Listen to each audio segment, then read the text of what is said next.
Salut tout le monde! Vous connaissez ce bruit? Vous êtes-vous déjà demandé pourquoi nous pétons tous? Oui, même la reine d'Angleterre le fait. Cela peut sembler un sujet drôle, ou peut-être même un peu embarrassant à aborder, mais aujourd'hui, nous sommes dedans. Pour y entrer et discuter pourquoi chaque personne sur la planète pète. Alors, restez avec nous. Oui, restez pour découvrir des faits surprenants qui pourraient changer votre façon de penser à propos de cette fonction humaine naturelle.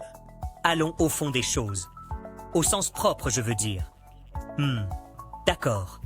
Alors, tout d'abord, qu'est-ce exactement qu'un PET? En termes simples, c'est du gaz intestinal qui est libéré par le rectum. Ce gaz provient de deux sources principales, l'air avalé et la décomposition des aliments dans le tractus digestif. Alors, parlons de l'air avalé. Chaque fois que vous mangez ou buvez, vous avalez un peu d'air. Mâcher ou boire des boissons gazeuses peut augmenter cette quantité. La plupart de cet air quitte notre corps par les roux, mais ce qui ne le fait pas peut se déplacer dans nos intestins et finalement doit sortir de l'autre côté. Et le second est la décomposition des aliments. Nos estomacs et intestins grêles ne peuvent pas digérer entièrement certains glucides trouvés dans la plupart des aliments.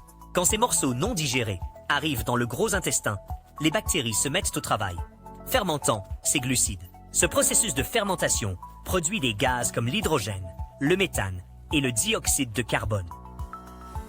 Pourquoi ça sent alors? Ah, l'odeur. Mais tous les pis ne sentent pas mauvais. L'odeur désagréable est due à de petites quantités de gaz sulfurés et d'autres composés libérés par les bactéries.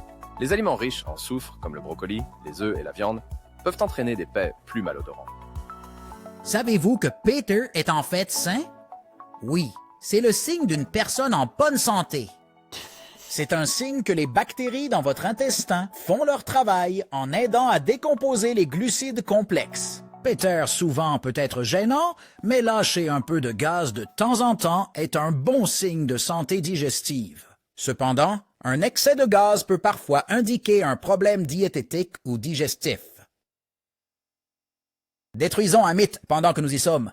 Vous avez peut-être entendu dire que les hommes pètent plus que les femmes. Cependant, il n'y a aucune preuve scientifique pour soutenir cette affirmation. Les hommes et les femmes produisent la même quantité de gaz. Il se peut juste que certains soient plus discrets à ce sujet. Vous êtes-vous déjà demandé si vous pouviez mettre le feu à un pis? S'il vous plaît, ne tentez pas cela chez vous.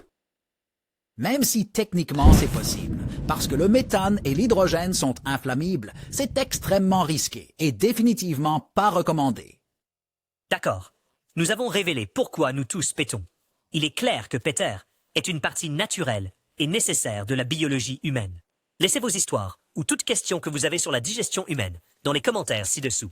À la prochaine pour une autre exploration intéressante des fonctions curieuses de notre corps. Au revoir pour le moment. Maintenant.